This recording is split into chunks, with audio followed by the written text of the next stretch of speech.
Nous sommes ravis, mesdames et messieurs, de vous retrouver sur Web Info cet après-midi pour décrypter l'actualité, la politique au rendez-vous cet après-midi, mesdames et messieurs, avec les cartes qui se dessinent à l'Assemblée nationale en République démocratique du Congo concernant beaucoup plus les postes du président du bureau de cette chambre basse, donc le perchoir qui va être là pour diriger les débats, qui va être la figure aussi emblématique de l'Assemblée nationale après Vital Kamerhe, démissionnaire, et il est devenu justement un député comme les autres. Il n'est plus membre du bureau. Il y a, oui, Vital Kamerhe. Il y a aussi au niveau des rapporteurs adjoints, un poste aussi, ces postes restent aussi vacants. Voilà, mesdames et messieurs, mais à l'Union sacrée, les gens se bousculent justement pour devenir président, bien sûr, de cette Assemblée nationale, de cette chambre basse.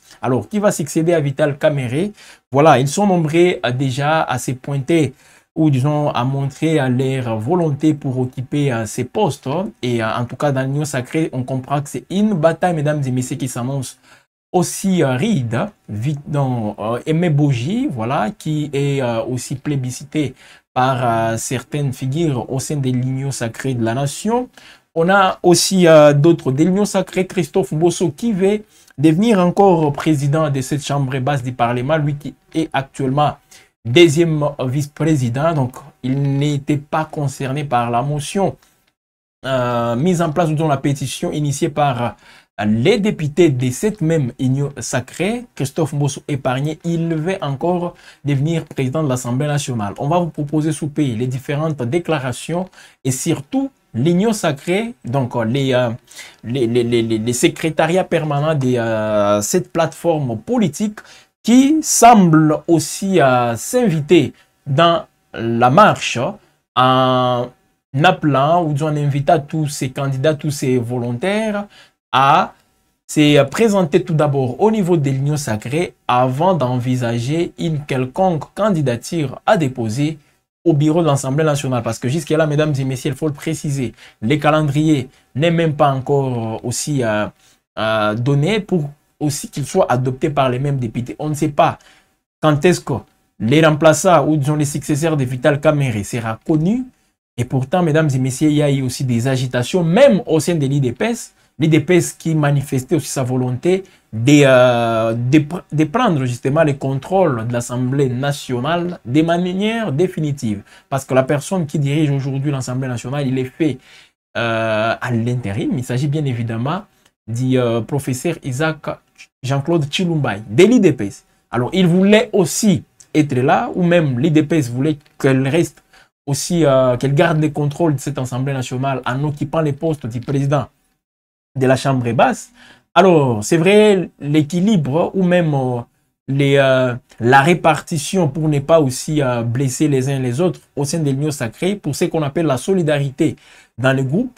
Donc, ils sont obligés aujourd'hui de laisser ces postes à la deuxième force au sein de l'Union sacrée. Et qui dit deuxième force, souvent, en tout cas, c'est l'INC et alliés. Je ne parle pas de l'INC comme parti politique. INC et alliés comme regroupement politique. Parce qu'aujourd'hui, il y a plusieurs confusions. D'autres disent que c'est l'AFDC de Bati Lukwebo qui est la deuxième force. Mais si on prend les regroupements, l'INC et alliés a beaucoup de députés qui, justement, l'AFDC de Bati Lukwebo. Voilà pourquoi aucun candidat, donc l'AFDC qui souvent se dit être la deuxième force, ne présente pas de candidats. Sachant justement que sur ces points, en termes de quotas, l'INC part un tout petit peu et en avance par rapport à l'AFDC. Alors, au niveau de l'Assemblée nationale, parce que c'est la grande actualité, mesdames et messieurs, on va décrypter toutes les déclarations. Avec cette élection du nouveau président de l'Assemblée nationale, l'Union sacrée, mesdames et messieurs, via son secrétariat permanent, invite les candidats à déposer leur dossier pour transmission à Félix Tshisekedi en vue d'une décision finale. Donc, la décision finale revient encore à Félix Tshisekedi. Donc, tout porte à croire que l'Union sacrée, peut-être cette fois-ci, elle va nous présenter une seule candidature. Alors, on ne sait pas si on va soumettre les candidats encore aux primaires, comme c'est fait le cas avec Vital Kamerhe, Christophe Mbosso et Bahati Lukwebo. En tout cas, Christophe Mbosso, lui, il est dans tous les coups au niveau de l'Assemblée nationale. Donc, les temps qu'il avait passé en train de présider l'Assemblée nationale, je crois que ça lui manque déjà et il veut revenir. Même si aujourd'hui, il est là comme deuxième vice-président, il a toujours cette volonté de devenir le président de l'Assemblée nationale. Et c'est lui le doyen de cette assemblée. C'est lui le doyen. Donc, Christophe Mbosso veut toujours devenir président définitif de cette Assemblée nationale. Voilà, mesdames et messieurs, donc le secrétariat permanent de l'Union sacrée de la Nation a, dans un communiqué publié hier jeudi, invité les députés nationaux, membres et candidats à l'élection du nouveau président de l'Assemblée nationale à déposer leur dossier complet. C'est vendredi 4, donc c'est vendredi 24 octobre. C'est vendredi donc 24 octobre au quartier général de la plateforme à Kinshasa. Alors, ces dossiers doivent notamment inclure une lettre de motivation et un curriculum vitae, CV. Donc, en quelque sorte, ça devient un test d'embauche au niveau de l'Union sacrée. CV, lettre de motivation à dépôt. Donc, les dossiers doivent aussi avoir tous ces documents. Alors, c'est André Mbata, selon lui, mesdames et messieurs, lui qui est le secrétaire permanent de l'Union sacrée et signataire, bien sûr, de ces documents. Tous les dossiers déposés seront transmis à Félix Tshisekedi, haute autorité politique de l'Union sacrée, pour décision. Voilà. André Mbata, qui s'invite aussi, qui veut justement avoir une mainmise concernant tous les quotas justement qui reviennent à l'Union sacrée. L'Union sacrée, je rappelle, c'est la plateforme majoritaire au niveau de l'Assemblée nationale, bien qu'à l'Assemblée nationale, on ne reconnaît pas les plateformes, on reconnaît tout simplement les regroupements. Parce que sur le plan électoral, la loi électorale reconnaît tout simplement les regroupements.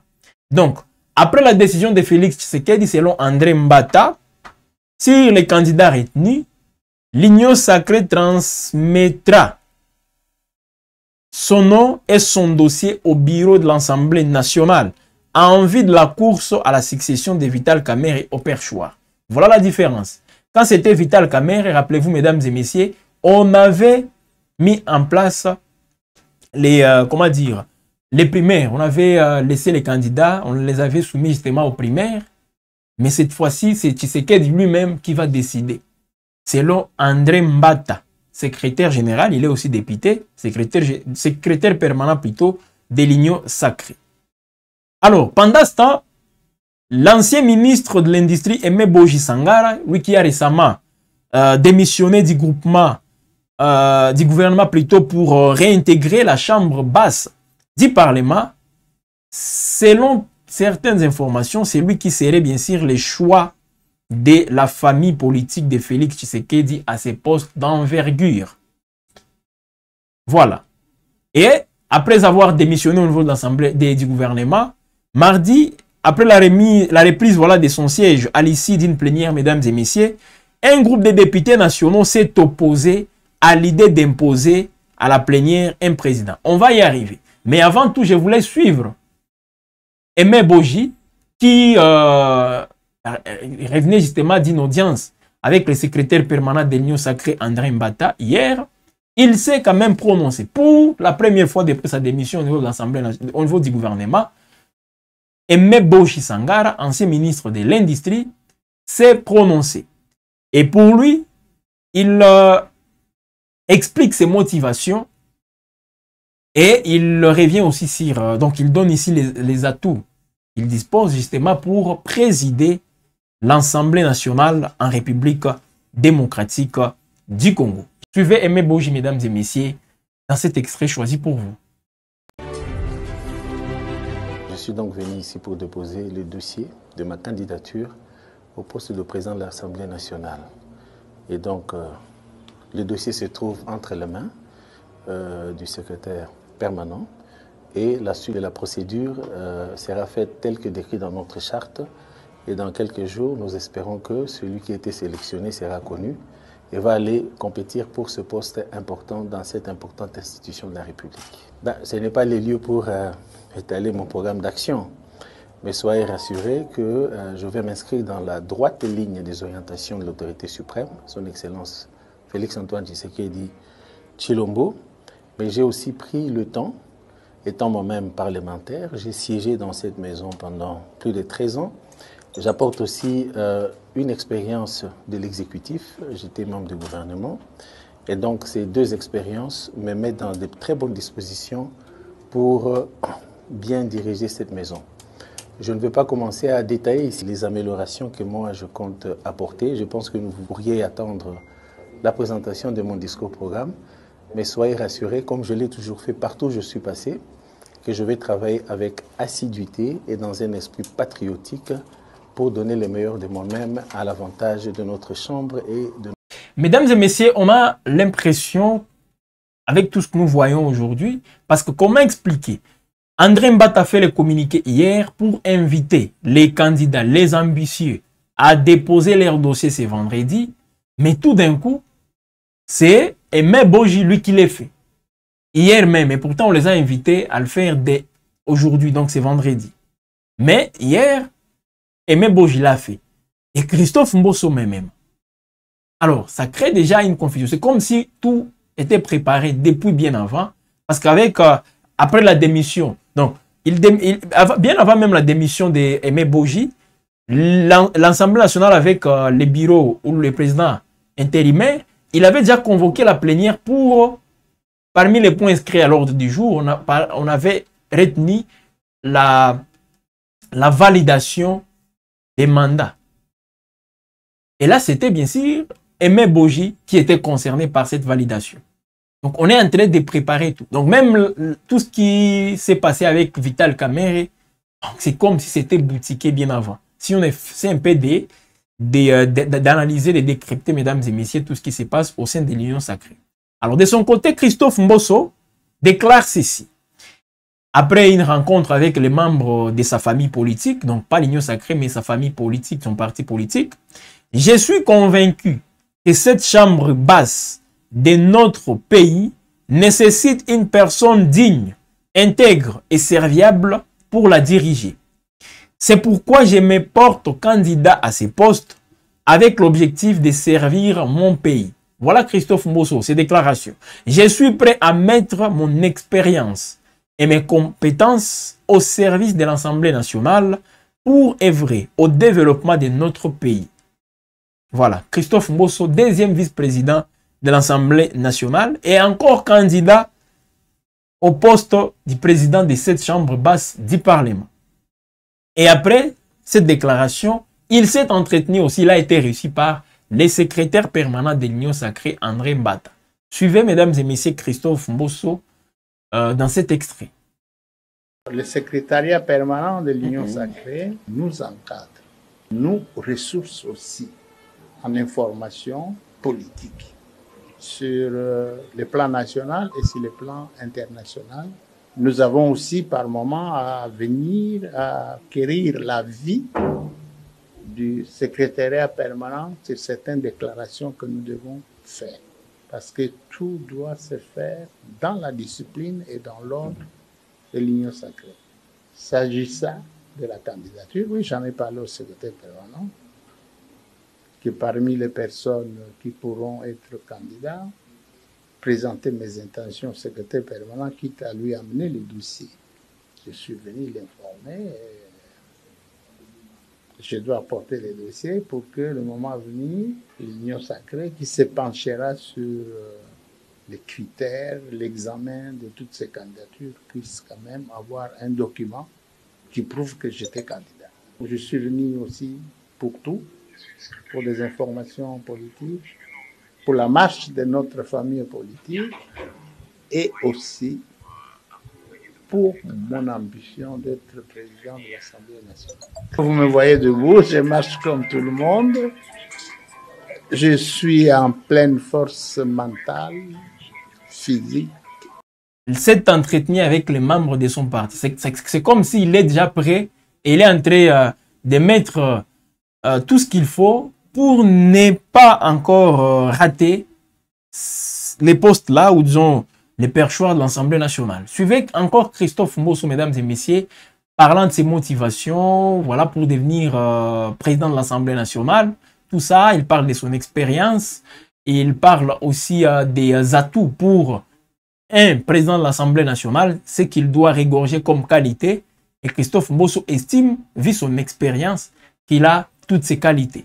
Alors, encore, sa volonté, voilà, de devenir président de l'Assemblée nationale. Je rappelle, depuis 2021, avec la chute du FCC Cash, du mariage FCC Cash, c'est Christophe Mbosso qui était les grands gagnants. Parce qu'il était d'abord dans l'FCC de Joseph Kabila, et puis il a traversé pour devenir d'abord président. Et là, c'est la loi, il ne l'a pas aussi demandé, pour devenir président d'abord du bureau d'âge, lui comme doyen.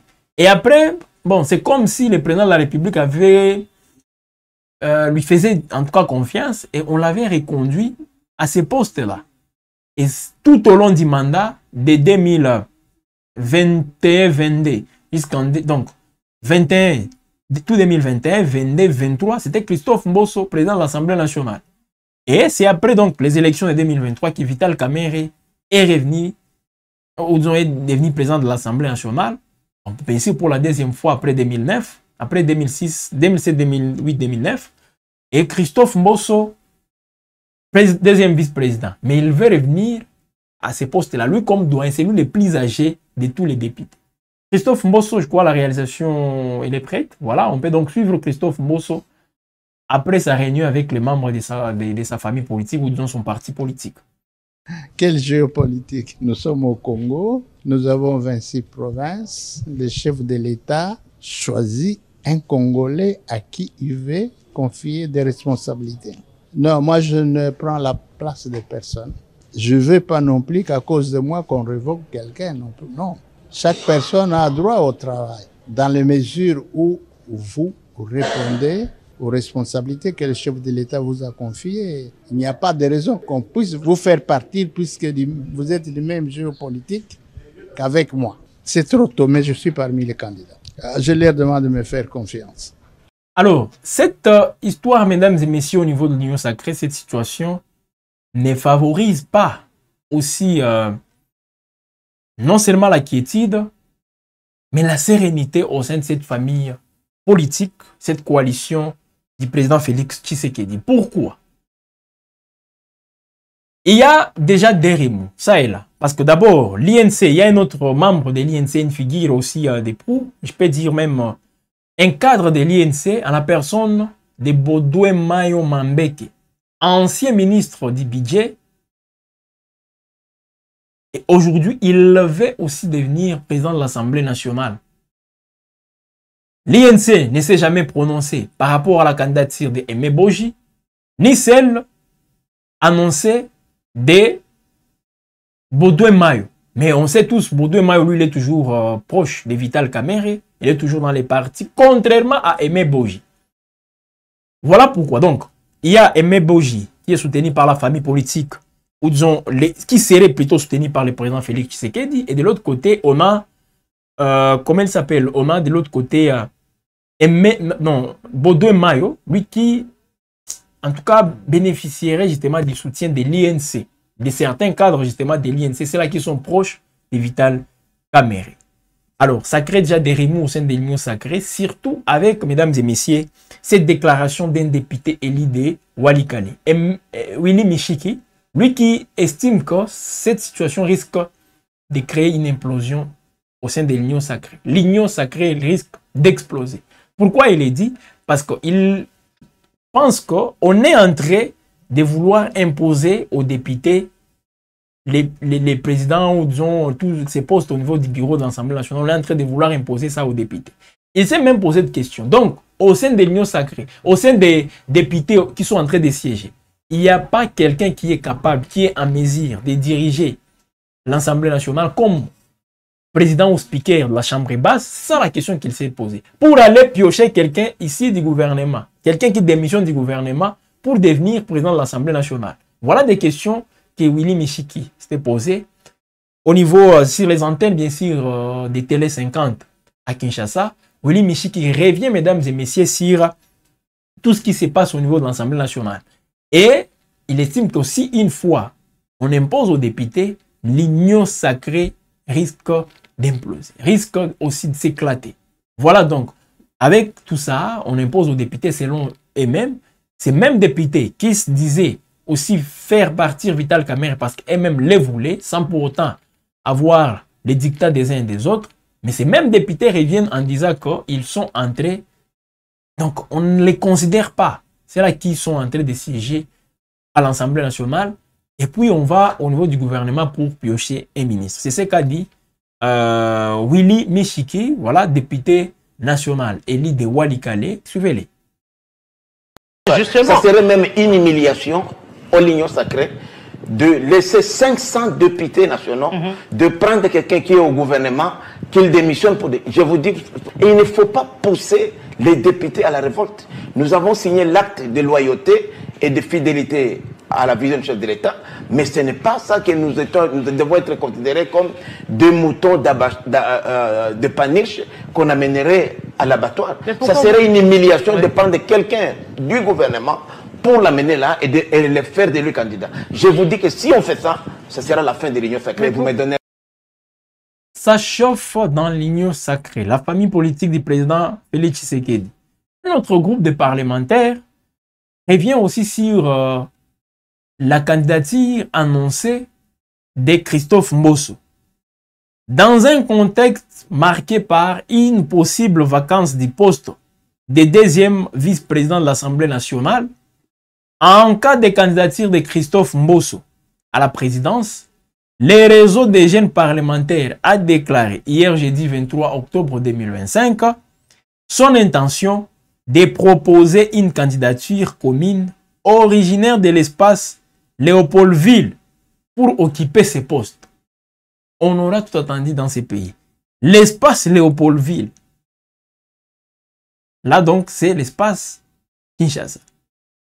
Les députés, c'est les réseaux des jeunes parlementaires. Donc, ce sont des jeunes parlementaires qui ont créé aussi les structures pour faire le contrepoids, mesdames et messieurs, avec tout ce qui se passe au niveau de l'Assemblée nationale.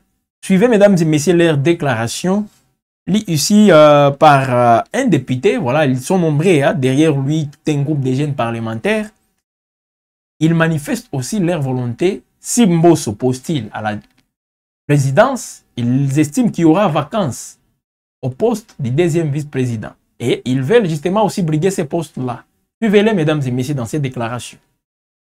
Oui, bonjour à tous. Le réseau des jeunes parlementaires prend acte de la candidature de l'honorable deuxième vice-président, l'honorable Mbosso Kodia, au poste de président de l'Assemblée nationale. Il est donc de ce fait deuxième vice-président démissionnaire, ce qui est une bonne chose car la jeunesse parlementaire est ambitieuse et prépare actuellement une candidature pour le poste de deuxième vice-président de l'Assemblée nationale qui sera déposée demain au secrétaire permanent de l'Union sacrée de la Nation, conformément à la charte de l'USN. Le chef de l'État, son Excellence Monsieur le Président de la République, Félix Antoine Tshisekedi Tshilombo, est un champion de la jeunesse. Il a d'ailleurs invité la jeunesse à participer massivement aux élections qui ont conduit à l'Assemblée nationale telle que nous la connaissons aujourd'hui et avec le réseau des jeunes parlementaires tel que nous le connaissons aujourd'hui. Et nous sommes certains qu'il accueillera avec grande joie cette candidature unique portée par le réseau des jeunes parlementaires qui sera bien évidemment soumis à son approbation, à celle de la haute autorité de l'Union sacrée. Je vous remercie. Voilà, mesdames et messieurs, donc ils sont au nombre de 3 membres de l'Union sacrée, justement, qui veulent devenir président de l'Assemblée nationale pour succéder à Vital Kamerhe. Jabodouin Mayo Mambeke, lui aussi, comme je l'ai dit, figure emblématique de l'Union pour la nation congolaise, les partis de Vital Kamerhe, Aimé Boji et Christophe Mbosso. Alors, pour Jabodouin Mayo, il va se porter aussi candidat au poste du président de l'Assemblée nationale. Un juriste de formation, plusieurs fois député, Mayo Mambeke est l'un des fondateurs de l'Union sacrée de la nation de Vital Kamerhe et a été vice-premier ministre chargé du budget sous le gouvernement de Sylvestre Ilunkamba, avant d'être bien sûr nommé au mois de mai 2023 président du conseil d'administration de la Société nationale des hydrocarbures, Sonahydrauc. Alors, Jean-Baudouin Mayo tout comme, comment il s'appelle, Aimé Boji, sont tous membres fondateurs de l'Union Sacrée. Tous. Voilà. Et Jean Baudouin, moi, il est de l'espace Congo. Il est du Congo central. Tandis qu'Aimé Boji, lui, il est d'ici de Kivu. Et c'est comme si ça serait mieux que les postes reviennent encore, si pas aussi de Kivu, mais à la partie, donc les grands Kivu, pour des raisons aussi de géopolitique, l'équilibre géopolitique, comme on le dit tous les jours. Alors, mesdames et messieurs, on est en train de terminer, mais tout en vous rappelant, mesdames et messieurs, avec tout ce qui se passe au niveau de l'Assemblée nationale, désormais, des postes sont vacants au bureau de cette chambre. Et c'était tout simplement après la démission successive de Vital Kamerhe et de Dominique Munongo, respectivement président de l'Assemblée nationale et rapporteur adjoint à la suite, comme vous le savez, des pétitions qui étaient déposées à leur encontre. Le président intérim de la Chambre basse, Jean-Claude Chilumbayi, a récemment annoncé le lancement du processus de remplacement de ses deux membres, mais jusque-là, aucun calendrier n'est déjà voté par la plénière. Donc, plusieurs fois président du bureau d'âge, Mbosso revient encore et ça surprend aussi plus d'un Congolais. Alors, on est à la fin de cette émission, mesdames et messieurs. Merci à vous de nous avoir suivis. Merci aussi à Thomas Zawadi qui nous a réalisé. On se fixe rendez-vous très prochainement, tout en attendant aussi vos commentaires. Partagez, aimez et surtout abonnez-vous sur Web Info TV. Activez aussi la cloche de notification. Vous avez la possibilité de nous suivre sur d'autres plateformes. X, anciennement Twitter, mais aussi Facebook, où nos émissions passent aussi en direct.